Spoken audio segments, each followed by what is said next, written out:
नमस्कार मित्रांनो, आज आपण इयत्ता 7वी भूगोल या पाठ्यपुस्तकातील काही नोट्स बघणार आहोत. पृथ्वीच्या सूर्याभोवती प्रदक्षिणा घालण्याच्या क्रियेस काय म्हणतात? तर परिभ्रमण. पृथ्वीला या क्रियेस किती कालावधी लागतो? 1 वर्ष. आपला देश कोणकोणत्या गोलार्धांमध्ये आहे? तर पृथ्वीच्या उत्तर गोलार्धात आहे. पृथ्वीला परिवलनासाठी सुमारे 24 तास लागतात. पृथ्वी स्वतःभोवती फिरताना पश्चिमेकडून पूर्वेकडे फिरते.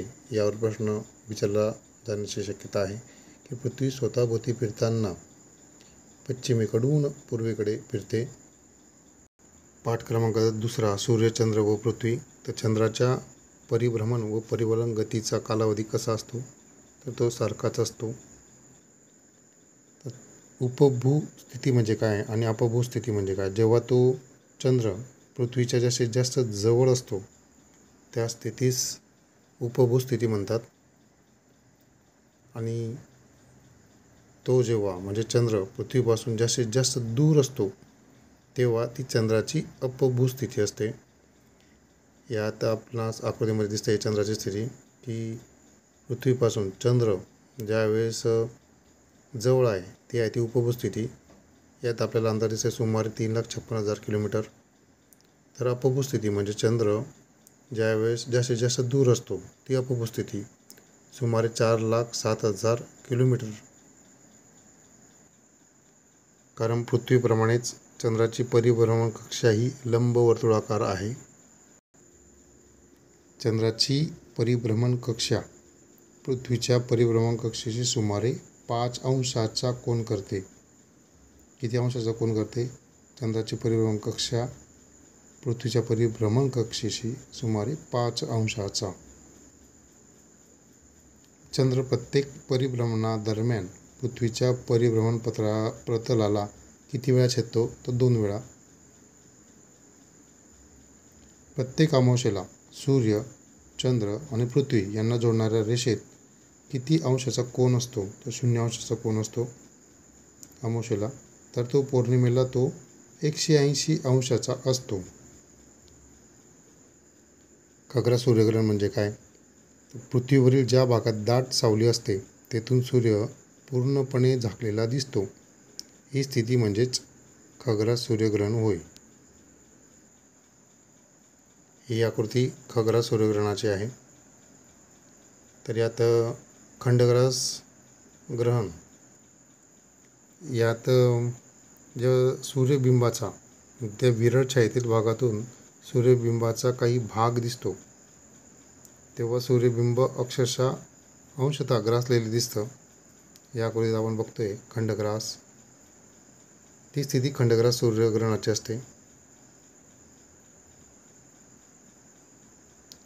काही वेळा चंद्र पृथ्वीपासून अपभू स्थितीत असतो म्हणजे तो पृथ्वीपासून जास्तीत जास्त दूर असतो. परिणामी चंद्राची दाट सावली पृथ्वीपर्यंत पोचत नाही, ती अवकाशातच संपते. अशावेळी पृथ्वीवरील अगदी थोड्या भागातून सूर्याची फक्त प्रकाशमान कडा एखाद्या वर्तुळाप्रमाणे दिसते. ती कंकणाकृती सूर्यग्रहण असतं. या मुद्द्यांवरती आकृती पण दिलेली असते आणि हा कोणत्या ग्रहणाचा प्रकार आहे ते देखील ओळखायला देऊ शकतात. हे बघितलं आपण सूर्यग्रहणाचं. पृथ्वी, चंद्र, सूर्य अशी हा क्रम या सूर्यग्रहणामध्ये असतो. तर या उलट चंद्रग्रहणामध्ये सूर्य, पृथ्वी आणि चंद्र हा क्रम असतो. यावर देखील एक प्रश्न विचारला जाऊ शकतो.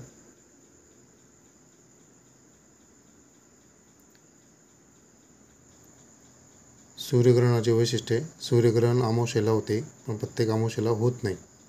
सूर्य, चंद्र व पृथ्वी हे अनुक्रमे एका सरळ रेषेत व एका पातळीत असल्यावर सूर्यग्रहण होते. खग्रास सूर्यग्रहणाचा जास्तीत जास्त कालावधी किती असतो? तर 7 मिनिटे 20 सेकंद म्हणजे 440 सेकंद असतो. चंद्रग्रहणाचे वैशिष्ट्य. चंद्रग्रहण पौर्णिमेला होते परंतु प्रत्येक पौर्णिमेला होत नाही.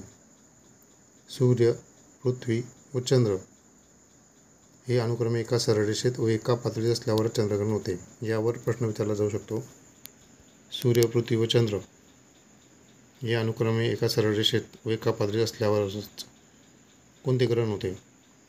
खग्रास चंद्रग्रहणाचा जास्तीत जास्त कालावधी 107 मिनिटे इतका असतो. पिधान हे चंद्रामुळे घडते, तर अधिक्रमण हे सूर्यामुळे होते. तर पिधान म्हणजे काय? ती एक अवकाशीय घटना आहे. चंद्र एखाद्या ताऱ्यासमोरून किंवा ग्रहासमोरून जातो, अशा वेळी काही काळ ती खगोलीय वस्तू चंद्राच्या मागे लुप्त होते. यालाच पिधान असे म्हणतात. वास्तविक खग्रास सूर्यग्रहण हे पिधानाचाच एक प्रकार आहे.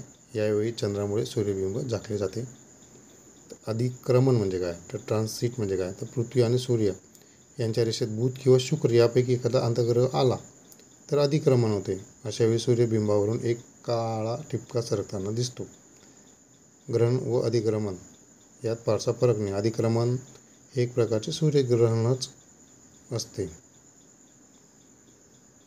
हे बुधाचे अधिक्रमण आपणास या आकृतीमध्ये दिसत आहे. यात प्रश्न असा पडू शकतो की योग्य पर्याय निवडा. तर उदाहरणार्थ सूर्यग्रहण यामध्ये असे पर्याय दिलेले असतील, त्यापैकी सूर्यग्रहण आपणास कोणत्या आकृतीद्वारे योग्य पर्याय तो निवडायचा आहे. तर यात पर्याय क्रमांक 2 पृथ्वी, मध्ये चंद्र आहे, त्यानंतर सूर्य. पृथ्वी आणि सूर्याच्या मध्ये जेव्हा चंद्र असतो त्यावेळेस ते सूर्यग्रहण. कंकणाकृती सूर्यग्रहणाच्या वेळी दिसणारे सूर्यबिंब.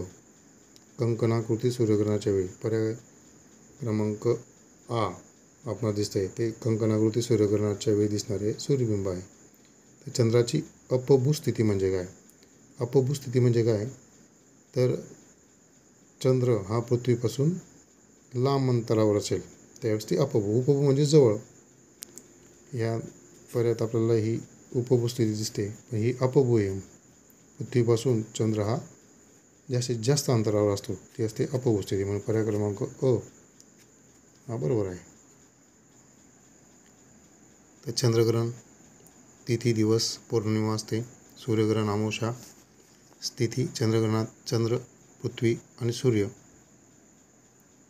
सूर्यग्रहणामध्ये पृथ्वी, चंद्र, सूर्य. ग्रहणांचे प्रकार चंद्रग्रहणाचे खग्रास व खंडग्रास चंद्रग्रहण.